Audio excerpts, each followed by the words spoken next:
Welcome to another AIA Continuing Education presentation from GRECO Architectural Metal Products.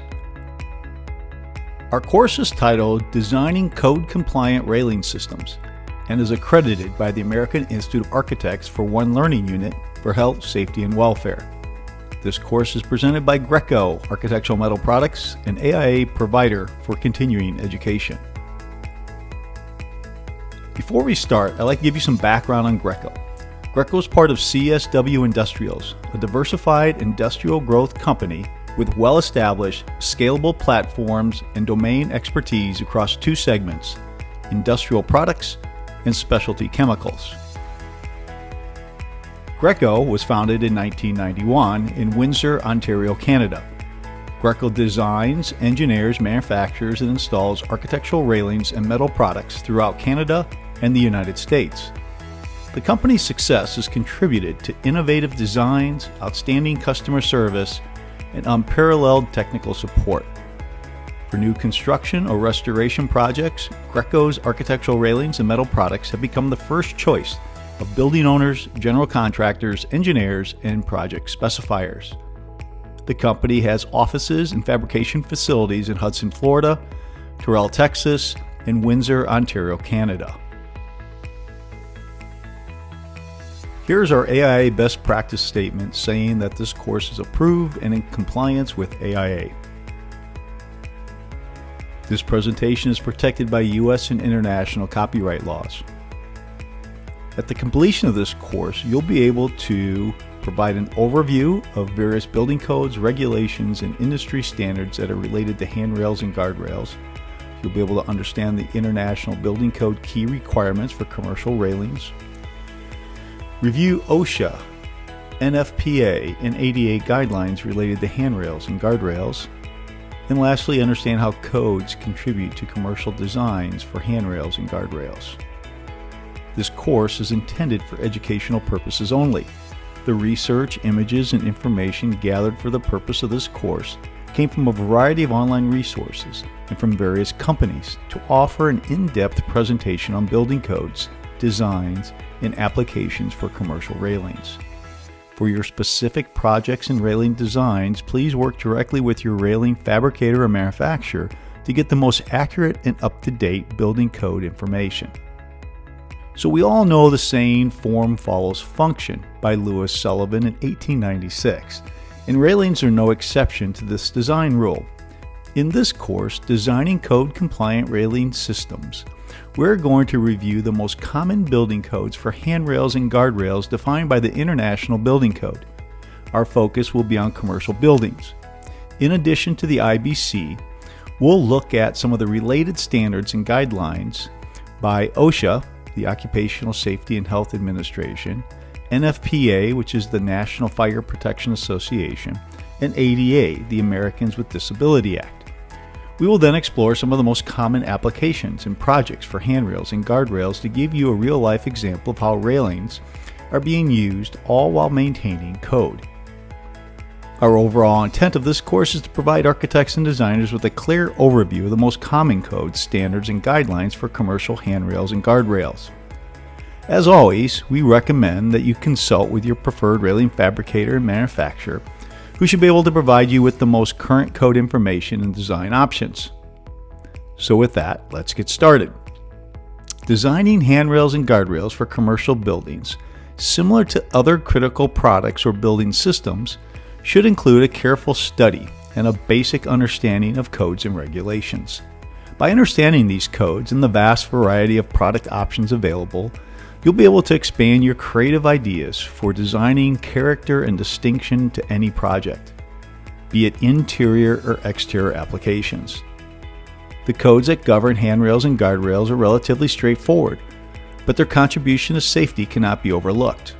This course provides the basics of what codes and standards must be met in commercial buildings. Accidents related to stairs are the second leading cause of accident injuries in the United States, according to the National Safety Council, responsible for 12,000 deaths annually and non-fatal injuries, costing $92 billion a year. Only automobile accidents take a higher toll. handrails and guardrails can play a critical role in providing support and safety. The National Safety Council first began recording types of accidents in 1922, and local municipalities began developing their own safety building codes. By the 1990s, the regional mix of rules and regulations had become frustrating for building owners, architects, and contractors. In 2000, the IBC First Edition was introduced, which was developed and written by the International Code Council, or the ICC. The IBC standardized various commercial codes in the United States to enhance safety in commercial buildings. Since that time, the standards that affect railings have remained relatively unchanged, except in the case of glass railings, where there have been updates in recent years. In 1998 and 1999, while the IBC was being developed, the Uniform Building Code, the UBC, had been adopted. Prior to 1998, there were at least 4 different code organizations that we adopted, with BOCA, which was the Building Officials and Code Administrators International, ICBO, International Conference of Building Officials, and SBCCI, the Southern Building Code Congress International, and the NAHB, which was the National Association of Home Builders.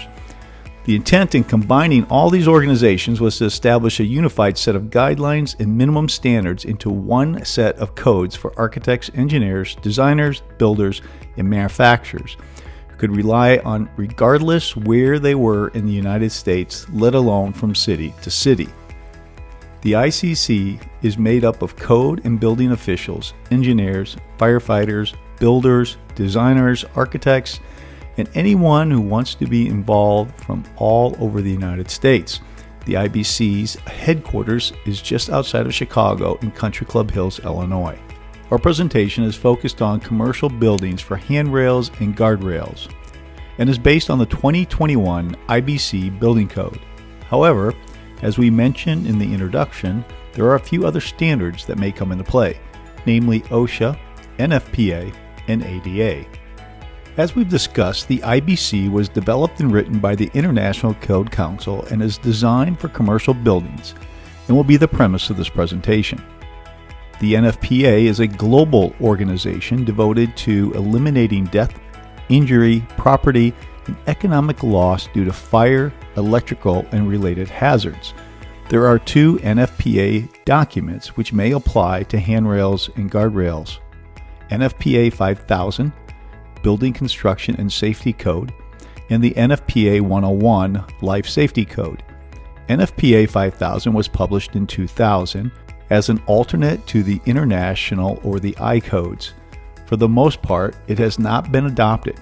NFPA 101 Life Safety Code provides requirements that limits the effects of fire and related hazards. It is most likely to apply for handrails along a fire exit or fire stairs, but is not applied in all instances. For example, California does not use the NFPA 101. The ADA became law in July of 1990. It requires that all new places of public accommodation and commercial facilities be designed and constructed to be readily accessible and usable by persons of disability. It is overseen by the United States Access Board. There are just a few differences to note related to our topic, but worth pointing out. The ADA chapters that correspond with handrails and guardrails are in Chapter 4 and 5. The most common applications addressed in ADA for railings are walkways, ramps, and handrails. All are critical to public access and safety. OSHA is part of the United States Department of Labor. It was created in 1971 to ensure that all employers who are liable for their employees, regardless of the work setting, such as an office, a construction site, or a facility, maintain a safe environment for those employees. The pertinent OSHA sections related to handrails and guardrails is under fall protection. These requirements primarily apply to areas not accessible to the public and specific to certain employers. Falls are among the most common causes of serious work-related injuries and deaths. It is the responsibility of the employer to set up the workplace that prevents employees from falling off of overhead platforms, elevated workstations, or into holes in the floor and walls. Throughout our code review, we will highlight the critical OSHA, ADA, and NFPA standards that vary from the IBC for handrails and guardrails. So let's start off with explaining the difference between handrails and guardrails and the intent of each. This is important to understand as the building code defines each of them and their specific requirements. As a side note, part of the confusion comes in the terminology that is used. As an example, railings generally can refer to either a guardrail or handrail. However, the codes are very clear in defining both. In addition to the confusion of the term railings, many assume that handrails and guardrails are basically the same. However, there is a significant difference between the two. A handrail, according to building code, is a horizontal, sloping rail that's intended for a person to grasp by their hand and is used for guidance and support. A handrail is a structure used to support and guide someone as they walk up and down the stairs, ramps, or sidewalks. Guardrails, according to building code, are a building component that stands near the open sides of walking surfaces that are elevated above 30 inches. They help prevent accidents where a person might fall from a higher level to a lower level. Guard railings keep you safe so you will not trip or slip off the side of the stairs or fall from a considerable height. As you can tell with the image here, we have a guardrail with an attached handrail for the stairs. Some may interpret the top rail as a handrail, but not according to code. In this example, the wooden rail is the handrail. We will review the specific applications and code requirements for each. So let's start with handrails. According to the International Building Code, code-compliant handrails are designed to offer guidance to users, and they are primarily required on stairs with 2 or more risers, and ADA ramps with a rise of 6 inches. IBC Section 1014 specifically focuses on the use of handrails. A handrail is a railing used for support on stairs, a ramp, or other inclined platforms that require some level of navigation. Handrails run on the incline up and down of a set of stairs or ramp. They are intended to provide support for pedestrians to grasp with their hands and are used for guidance and support to navigate up or down. When designing, specifying, or installing handrails, it's critical to make sure that the handrail is graspable with the ability for the hand to access the rail and your fingers to wrap around the railing and grip it tightly to keep from falling. Handrails must be designed to IBC requirements as defined in Section 1014 of the IBC and comply with the American Disabilities Act. The height of a handrail is clearly defined by IBC 1014.2, which states that the height of a handrail when measured above the nosing of the stair tread must be uniform. It should not be less than 34 inches, and it shouldn't exceed 38 inches. On the image here, you'll see we have the red line on the nose of the tread up to the top of the handrail, and again, not less than 34 inches and not more than 38. If children are the primary users of the ramps or stairs like in elementary schools, then you should provide a second set of handrails to aid in preventing accidents. It's recommended that this should be no higher than 28 inches. Also, make sure that there are at least 9 inches between the upper and lower handrails to ensure no one is entrapped. Here are 2 images of elementary schools where you see just that. You can see on the right, again, we have our red line there showing the handrail of 28 inches. And then you'll see about 9-10 inches above that is the what we'll call adult handrail, if you will. Same on the left, you see 2 handrails. Again, one for the children and then one for the standard height. This illustrates very well what we're talking about here when you have instances where you're going to have 2 handrails if they're children. Okay, so let's look at graspability. We had mentioned this a little bit earlier, but the size of the handrail is critical for graspability. In IBC 14.3.1, this addresses the graspability of a handrail. Part 1 states that all circular handrails must have an external diameter that we show here in the image that equals or that is greater than 1.25 inches, but not more than 2 inches. Part 2 is for handrails that are not circular, where the perimeter dimension must not be less than 4 inches and shouldn't exceed 6.25 inches. The maximum cross-sectional dimension allowed is 2.25 inches, and the minimum is 1 inch. Handrails cannot be broken up or intermittent. The continuity of a handrail is defined in IBC 1014.4, which states that handrails gripping surfaces shall be continuous without interruption by posts or other obstructions. There is an exception to this, however, that handrail brackets or pickets attached to the bottom of the handrail that do not project horizontally beyond the slides, or rather beyond the sides of the handrails within 1.5 inches of the bottom of the handrail should not be considered obstructions. Designing a handrail's application or use must take into account the distance from the handrail to a wall or other surface. In IBC 1014.7, this states that there must be a clear space between the handrail and a wall or other surface shall be not less than 1.5 inches. And on this diagram here with this image, you'll see two areas that we highlight. Again, that's the distance from the handrail to the guardrail in this case, and the post on the left. Again, that has to be a 1.5 inch minimum. Now with NFPA, they have a minimum clearance of 2.25 inches. So again, kind of a minor difference there with NFPA. There is a maximum projection of 4.5 inches for both, which means they can't extend more than 4.5 inches in either of these applications. Okay, so let's look at clearance. In section 1014.7 IBC, it also states that there must be a 12-inch extension of the handrail at the top and a minimum distance of 1 tread length at the bottom. This is measured from the nose of the tread. This applies for stairs or ramps with handrails that are in the direction of the egress path. The required extensions of a handrail at the bottom of the ramp is 12 inches.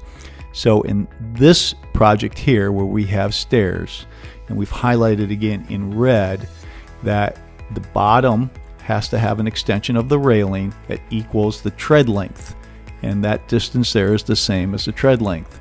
At the top, you'll notice, of course, it's a little bit distorted and it looks a little small, but that's 12 inches there. So by code, that has to extend 12 inches. And again, this is a major path of egress, so those must be met as far as extensions. Additionally, in section 1014.7, it states that all handrails must return to a wall, the rail post, or the floor to be compliant. In this image, you'll see all three of these scenarios. Also notice that in each case, the railing at the bottom extends 1 tread length, as we mentioned before. So here you see I've got 3 circles, 1, 2, 3, and these are the 3 different scenarios that we talked about, right? Where the handrail has come back to the wall, or go down to the floor, or go to the post. The location of handrails is also clearly spelled out by code. IBC 1011.11 defines the location of handrails. It requires all stairways shall have handrails on each side. It is required to have a handrail within 30 inches from any location of a stair requiring intermediate handrails. In this image, if you take the midpoint between 2 of the handrails, that distance to either of the handrails is less than 30 inches. So in total, 60 inches or less. This requirement is for passive egress. Just a reminder here that all codes we are talking about are for commercial use under the IBC. Residential requirements are under the International Residential Code, the IRC, and can have some variations from the IBC. But in this image here, you can see we put the silhouette of an individual, and that person should be able to reach within 30 inches on either side to grasp the rail. So it's worth noting that there is an exception to the 60-inch rule with handrails for monumental stairs. Now, monumental stairs would be stairs that are not the direct path of egress, and there would be another path, a ramp or stairs that are used for egress. In this case, you can have open stair designs without incorporating a 60-inch requirement. Now in this project, this is a good example of monumental stairs where you don't need to have the distance of 60 inches or less between 2 handrails, as this is not the major path of egress. Okay, so let's review the key handrail codes for IBC that we've just discussed. IBC 1014.2 defines the height of a railing. The height of a handrail must be measured above the nosing of a stair tread and must be uniform. It should not be less than 34 inches and it shouldn't exceed 38 inches. IBC 1014.3.1 addresses graspability of a handrail. Part 1 is for circular handrails that must have an external diameter equal to or greater than 1.25 inches but not more than 2 inches. And then Part 2 is for the non-circular handrails, which says the perimeter dimension must not be less than 4 inches and shouldn't exceed 6.25 inches. The maximum cross-sectional dimension allowed is 2.25 inches and the minimum is 1 inch. IBC 1014.4 addresses the continuity of a handrail. This says that handrail gripping surfaces shall be continuous without any interruptions. IBC 1014.7 addresses the clearance of a handrail. This section covers the distance required between a handrail and a wall or other surface, which is 1.5 inches, and the extension of the handrail, which from the top rail must extend 12 inches and the bottom of the handrail must extend the length of the tread. This is required if it is part of the egress path. Note that with a ramp, the extension at the bottom is 12 inches. This section also addresses the return of a handrail, which must return to the wall, the rail post, or the floor to be compliant. And last, we have section IBC 1011.11, which defines the location of handrails, stating that the handrail must be within 30 inches from any location of a stair requiring intermediate handrails. Remember, the exception to this is with monumental stairs, which are not the main path of egress. You only need one handrail toward the path of egress in this case. Okay, so now let's dive into the IBC codes for guardrails in commercial applications. IBC section 1015 specifically focuses on the use of guardrails. This section covers fall protection to reduce the occurrence of potentially tragic accidents. It also specifies where guardrails will be required and the minimum requirements for their safe installation. Since these are life-saving devices, they must be built to minimum quality standards and must conform to certain specifications. Let's define guardrails once again. Guardrails run horizontally along a raised or elevated platform or other flat areas with a drop-off of at least one of the sides. Guardrails can also be installed on elevated walkways, stairs, and stair landings for additional safety.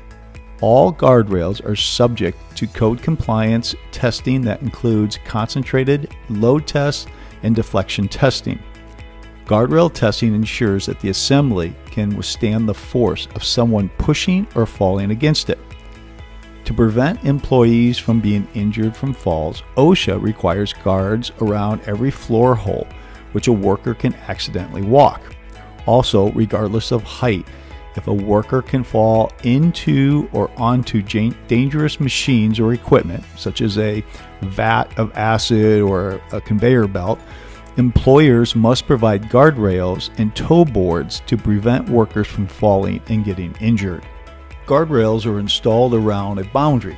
Simply put, guards are installed to prevent any kind of accidental falls.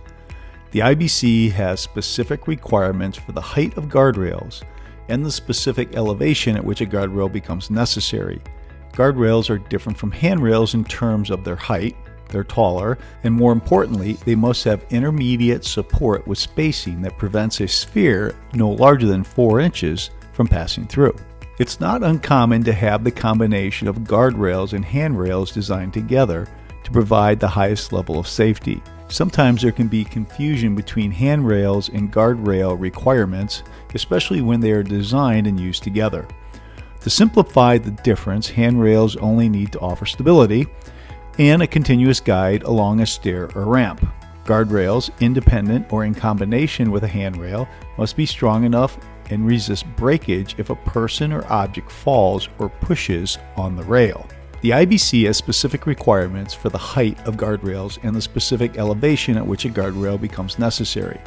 This falls under location, section 1015.2 of the IBC, which states that guards must be installed along open-sided walking surfaces, including aisles, ramps, landings, and stairs that are at a height that's greater than 30 inches when measured vertically from the floor.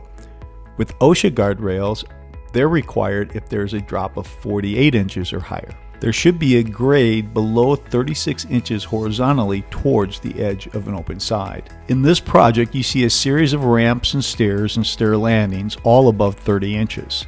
Guardrails are used throughout this project to meet code. Here's another typical ramp application that requires a guardrail, as again, the height of this ramp is over 30 inches. Keep in mind, an exception is that guards are not required near vehicle service pits, the loading sides around piers and docks, an audience stage of a raised platform, crossed aisles in assembly seating situations, or vertical openings around platforms. The point here is that codes do change based on the venue. In this case, at the baseball stadium, the railings would be a visual hindrance, thus they don't have to meet the minimum height requirements as long as safety is not an issue. But here you'll also see, as you're coming down the path of egress on the stairs, that there's a raised guardrail that they actually designed with glass. So again, minimum obstruction here, but meeting the requirements for a guardrail. So how tall should a guardrail be? Well, in IBC section 1015.3, it defines the height of guardrails, stating that they shall not be less than 42 inches when measured vertically. The code also provides conditions for measuring the guardrail. The guardrail must be measured vertically from any adjacent working surface. The guardrail measurements can be taken from the line that connects the leading edge of the tread nosing on stepped aisles or stairways. Vertical measurements must be made on ramped aisles or ramps from the ramp surface near the guard. And if there is a 30-inch drop minimum, a guardrail should then accompany the handrail to prevent a fall hazard. The guardrail should be placed between 34 and 38 inches above the nosing. Note the slope. A slope is the ratio of the height of a ramp to its length. An ADA ramp has a 1:12 ratio, or an incline greater than an 8.33% slope. Less than 8.33% slope is considered a sloped sidewalk. Greater than 8.33% is considered a ramp. If a ramp is above 30 inches, then it would also require guardrails. Another point related to ADA is that a ramp must have a curb, a 4-inch kick plate, or a bottom rail at the bottom of the guardrail. The idea here is to make sure the wheel of a wheelchair does not get caught in between the vertical bars or railing. In this case, it's not an issue because the guardrail has horizontal bars. So here's another ramp project. By code, this could have been designed with a guardrail starting at the 30-inch mark and just have handrails up to that point, but the designer carried the guardrail throughout for a more cohesive look. The handrail has to be incorporated through the ramp with a 12-inch extension that we've talked about before. As a recap, this is a good project to see all the things going on here with the ramp and their extensions, the continuous handrails, the height of the handrails compared to the height of the guardrails, the 4-inch sphere for the pickets and the 6-inch sphere for the triangular openings between the stair treads and the bottom of the railings, which, by the way, we're going to be talking about the 4-inch and 6-inch sphere next. And also, you have the bottom rail. You see a horizontal crossbar, as we just discussed, to keep the wheel of a wheelchair getting stuck. This could also have been designed with a 4-inch kick plate or with a curb. Okay, so now we're going to talk about the openings. So the openings that are allowed in a guardrail are clearly defined in IBC 1015.4. This states that there is a 4-inch sphere limitation on any opening. The 4-inch sphere rule states that there shouldn't be any opening big enough to allow a sphere with a 4-inch diameter to pass through from the walking surface to the maximum guard height. Here, these images show you a variety of guardrail designs and materials, but all of them must meet the 4-inch sphere requirement. However, there are a few exceptions to this rule. On a guardrail from the walking ground to 36 inches, it will need to reject a 4-inch sphere, but from 36 to 42 inches, it needs to reject a 4 3/8 inch sphere. thus allowing for a slightly larger gap at the top portion for some architectural accents or details. Another exception is around the triangular opening found around the open side of a stair created by a riser, which must not be enough to allow a sphere of 6 inches in diameter to pass through. The opening between the stair and the guardrail creates a triangular shape that must reject a 6-inch sphere. Another exception, which is really more of a specific requirement on a system, is with cable railing systems, where the cables must be tensioned to a point where they can resist a 4-inch sphere trying to pass through. Another exception to the rule is for elevated walking surfaces that are installed for accessing electrical or maintenance systems. In this situation, the maximum gap should not allow a 21-inch sphere to pass through. These areas are known as back of house or maintenance access, not public access, and must adhere to the OSHA rules. Okay, so let's recap the key guardrail codes for the IBC. First, we have location.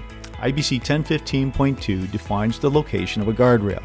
IBC states that guards must be installed along open-sided walking surfaces, including aisles, ramps, landings, and stairs that are at the height that's greater than 30 inches when measured vertically from the floor. Next, we have the height of a guardrail, IBC 1015.2, which defines the height of a guardrail should not be less than 42 inches when measured vertically. Openings for guardrails, if you remember, is addressed in IBC 1015.4.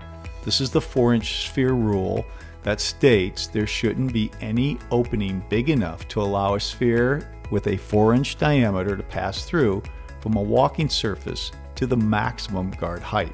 Last, we covered IBC 1014.5, which are the exceptions to the opening requirements. We shared that a guardrail from a walking ground to 36 inches, it will need to reject a 4-inch sphere, but from 36 to 42 inches, it needs to reject a 4 3/8-inch sphere, thus allowing for a slightly larger gap at the top portion. The triangular opening found around the open side of the stair created by the riser must not be big enough to allow a 6-inch sphere in diameter to pass through. So as we look at the IBC codes for both handrails and guardrails, here are the critical design requirements you need to be aware of: height, location, continuity, clearance, openings, and graspability. Looking at this detail, you can see how the two interact with each other when you have a handrail-guardrail combination. Before we move on from the IBC codes for handrails and guardrails, there is another IBC code that's worth noting, IBC 1607.8, which applies to loads for both handrails and guardrails. 1607.8 states that handrails and guards shall be designed to resist a linear load of 50 pounds per lineal foot in accordance with Section 4.5.1 of ASCE 7. According to IBC Section 1607.8.1, all hand and guardrails shall be constructed to bear a linear load of 50 pounds per linear foot. As per IBC Section 1607.8.1.1, guardrails must also be constructed to bear a concentrated load of 200 pounds, as per Section 4.5.1 of ASCE 7. Essentially, what this means is that if a removable guardrail runs 50 linear feet in length, the entire system should be capable of withstanding up to 2,500 pounds of force. Structural load means the ability of the guardrail to withstand different actions or forces on its design. If the guardrail is unable to bear the minimum structural load, it could break due to the applied forces, resulting in a tragic accident. Okay, so let's jump into materials. This will be a quick look at the most common types of railing materials for commercial applications. From there, we'll look at the various designs and applications. Although there are a multitude of materials that can be used for handrails and guardrails, the most common materials for commercial applications are aluminum and stainless steel. Glass is a popular infill that can be designed with both aluminum and stainless steel systems. You'll see these materials used on their own or in combination. Aluminum and stainless steel are the two most primary materials used due to their performance, aesthetics, maintenance, and design capabilities. Both materials, in addition to glass, are commonly used for standard, off-the-shelf railing systems as well as one-of-a-kind custom designs. So let's talk about aluminum. Aluminum is an excellent choice for railings. Aluminum can be anodized or finished in custom colors using Kynar paint or powder coating. It's actually lighter than glass or stainless steel with a long life expectancy and low maintenance, and is very strong. Aluminum is also recyclable and environmentally friendly. The beauty of aluminum is truly its versatility. Aluminum can be fastened together or welded. For commercial applications, welded railings are preferred for overall performance and longevity. And then there's stainless steel. Stainless steel is a beautiful material with a variety of finishes, from a mirror finish to a brush finish. We actually have an AIA course on stainless steel called Commercial Railing Designs and Stainless Steel Railings, where we cover all aspects of stainless steel as a material, the various grades, finishes, and railing design options. While stainless steel has a higher overall cost, it offers a higher overall strength than aluminum. However, due to its strength, you can opt for a lesser thickness and overall size to get the same strength as aluminum, making it potentially very cost-effective. For significant projects where aesthetics are a high priority, stainless steel can be a great option.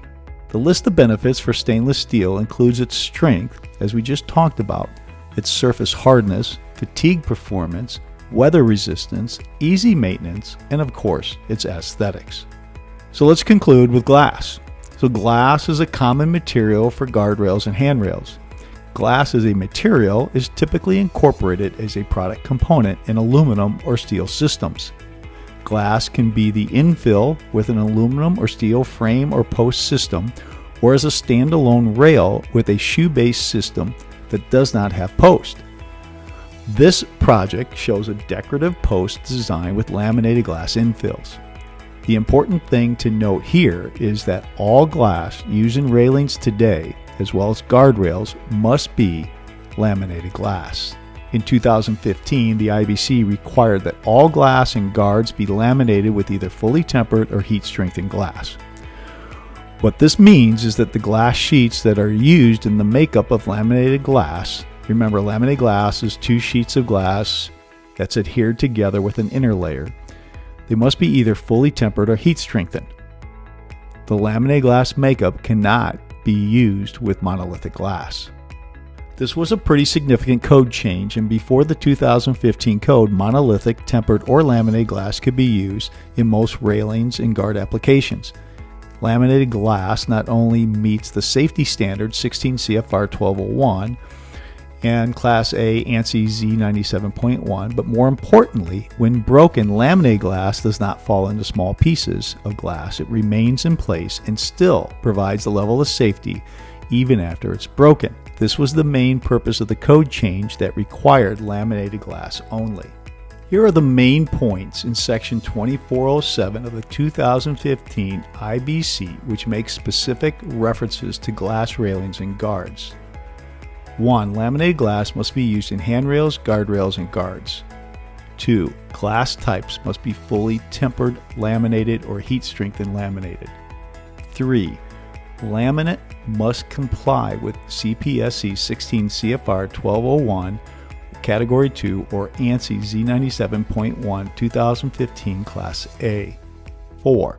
Minimum nominal thickness must be 1/4 inch.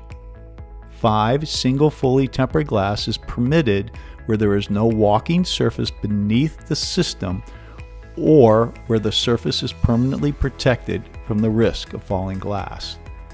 6.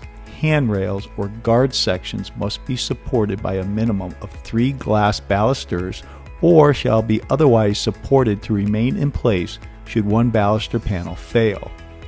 7. The panel and their support systems should be designed to withstand the loads as specified by the code. A design factor 4 must be used in designing the glass.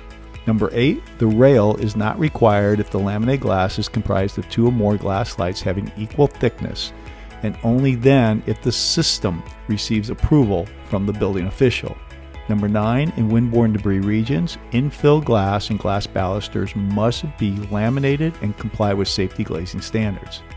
Number 10, in windborne debris regions, if the glass is supporting a top rail, the top rail must stay in place after impact testing. And number 11, glazing materials may not be installed as handrails or guards in parking garages except in pedestrian areas. We mentioned wind loads for guardrails earlier, and here's another depiction with a glass railing. The load on the top rail must be 200 pounds in any direction and 50 pounds on 1 square foot at any location perpendicular to the glass infill. Keep in mind, though, that these are minimum load requirements. When you're using glass rails in a high-rise or even mid-rise applications, they need to be treated the same as the building envelope, and the wind loads will be based on the project location and the engineered wind load requirements. This would apply for any panel rail system. We've been talking about glass here, but this would apply for any material that is a solid surface. Now, if it's a picket system, a mesh wire system, or any open air panel design, then there are no wind load requirements to worry about. So this could be a critical design or budget factor for a project. Here you see a high-rise condo in Nashville that has both the aluminum picket railing system and an aluminum frame system with a glass infill. The picket railing system did not have to be designed for wind load, whereas the glass railing system did, and it had to meet the same wind load designs as the window wall system you see on the right. Okay, now for the fun part. Let's look at some of the most common applications for handrails and guardrails in commercial and multifamily buildings. You'll see in our showcase of projects that each installation has its own look and feel to that particular space and how it adds to the overall architectural design for both interior and exterior applications. All this while meeting the various building codes and standards that we've just discussed. Let's start with first impressions. The entrance or lobby area is the business card of a company or of a building and has an important representative function. It provides visitors with that all-important first impression and can communicate a part of the corporate culture. Lobbies and entrances are where architects and designers truly put their creativity to work. Some of these project images captures the essence of how railings become a critical design element. If there is a place to expand your budget, it's in the entrance or lobby of a building. Entrances are typically where the most cost per foot is spent in a building, with the intent to either entice new tenants or create a branded statement. Design options are endless. Glass is one of the most popular materials and offers many different design options, especially for interior applications. A glass and base shoe type system provides the ultimate transparency with no frames to hinder the view. Remember, according to code, as long as the glass is laminated and meets the load requirements, there is no need for post or top rails. The point-supported system used with the custom stair design in this project is exceptionally elegant, as glass becomes the entire structure without any need for support beyond the small attachments at the fascia of the stair. For design needs that require a more robust definition of the structure and significance on the stairs, there are several options incorporating newel post in stainless or aluminum and a multitude of glass clamping configurations to give this area a unique yet sophisticated look. The project also illustrates the handrails on the stairs that must be continuous from top to bottom. This staircase offers a clever design that still meets the requirements of stairs wider than 60 inches, requiring intermediate handrails. Remember, one must always be within 30 inches of a handrail. This project offers a contemporary look of stainless steel mesh railings. Notice here that our 4-inch sphere rule is met by the size of the mesh openings. Can you find the guardrails in this project? Of course, they're on the right. However, since this platform is less than 30 inches, by code, these do not need to be guardrails. There is still a safety element here since this platform would be a high step, but this is most likely more of a design element separating the space. By using glass rails, it does minimize any obstructive views in this hotel lobby. Here is just another example of how well the guardrails on the second floor overlooking the entrance of the building blend in architecturally with the space. Of course, all while meeting the height requirements and the 4-inch sphere requirements. Keep in mind that these guardrails have glass infills with structural support, and the glass is laminated with either tempered or heat-strengthened glass to meet code.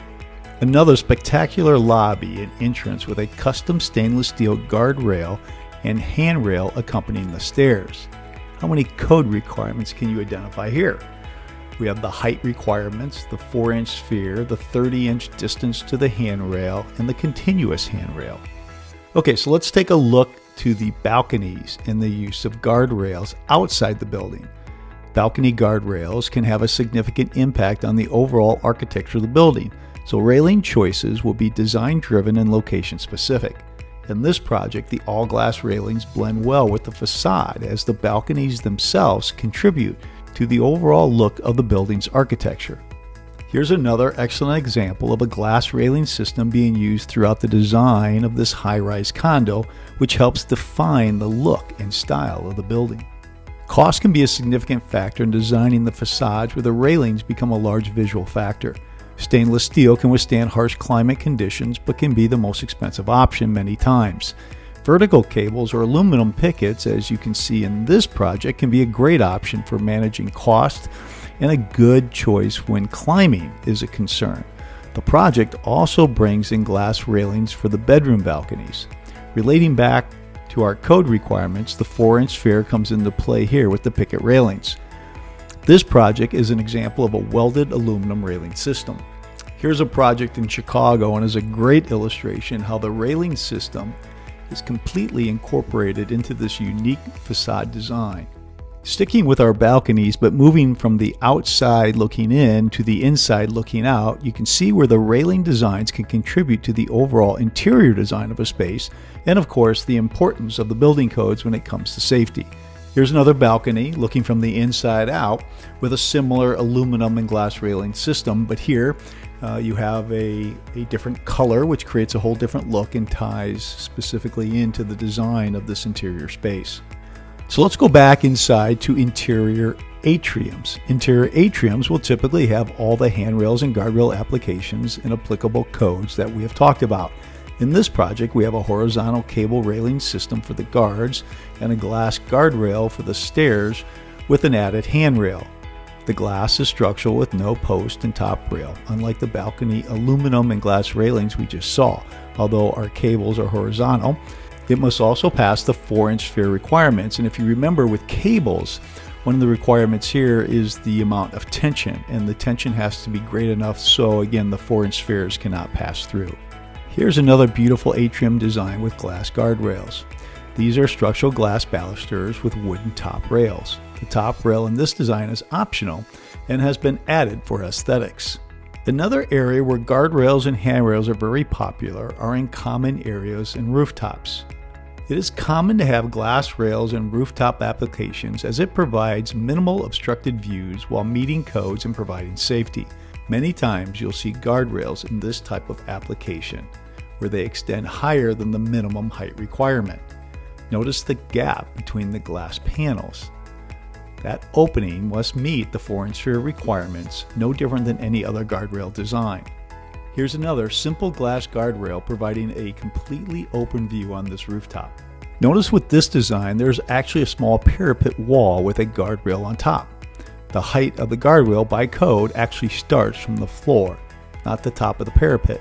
As you see all the different guardrails and handrail designs and configurations, you realize that almost unlimited design options are out there, but also realize they all have to meet the same code requirements. So let's wrap up with pool areas. Not surprising, pools have special considerations. Pools and spas have their own safety considerations. Railings or fences must be a minimum of 48 inches in height and also reject the same 4-inch sphere that we've been talking about.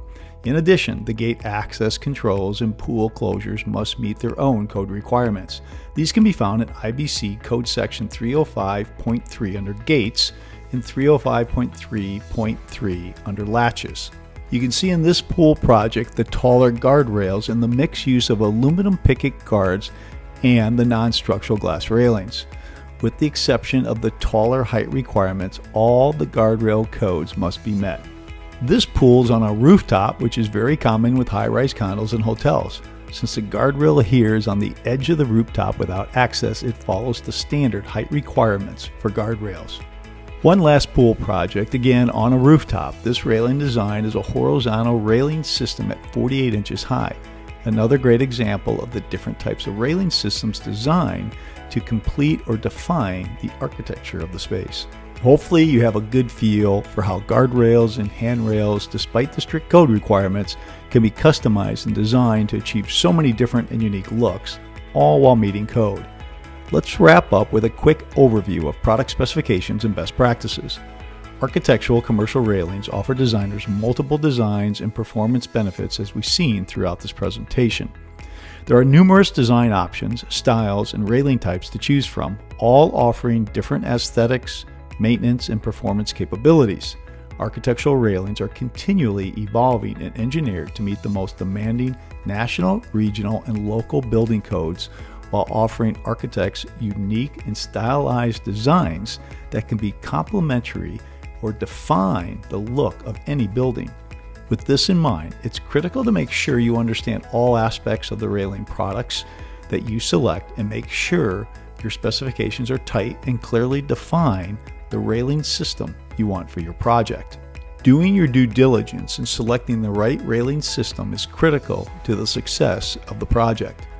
Working with a reputable railing fabricator and manufacturer with a strong track record should be at the top of your list. Your local or regional reps can provide the product support information needed to ensure that all building codes, regulations, and performance requirements are being met for the specific project. Many fabricators and manufacturers also offer engineering and design support. So here's a short list of items that should be considered when evaluating, selecting, and starting the design process for railings. So we talked about working with a reputable fabricator. Again, top of the list. Things that you need to consider: colors, material type, and glass type. Again, this is driven by performance and aesthetics that you're looking for. And then you get into specifics like post spacing, a welded system versus components, glass thickness in the codes and standards that have to be met. If there's samples that you want to submit so you can make sure that you can see either the finish or the type of railing system that you want to use on the project. This can include mock-ups. You want to have test reports to make sure, depending on the application, if you need specific reports for performance. Shop drawings, manufacturer certifications, maintenance information, and warranties are all critical and should all be part of the process of your evaluation. As with most major architectural building products that you are specifying, it's highly recommended that you're including your railing system in the CSI 3-part master format spec. Product Master Spec is a great resource for architects to find the CSI 3-part specification by product that are currently written and can easily be downloaded to be incorporated into your project master specification. Another good resource is SpecLink, a specification software program created to enhance the specification process. So this concludes our AIA course presentation. Thanks so much for your time. If you're looking to receive credit for this AIA on-demand course, or you would like to receive a certificate of completion, you'll have to take the AIA required 10-question test and get 80% correct. To take this test, just go to the Continuing Education page on our website if you're not already there, and click on the Take Video Course Test button. This will take you to the online test. If you miss any questions, you can always go back and correct your answers. Thank you again. If you'd like any additional information on GRECO, you can visit our website at www.grecoarchitecturalmetals.com or give us a call at 1-800-363-7245.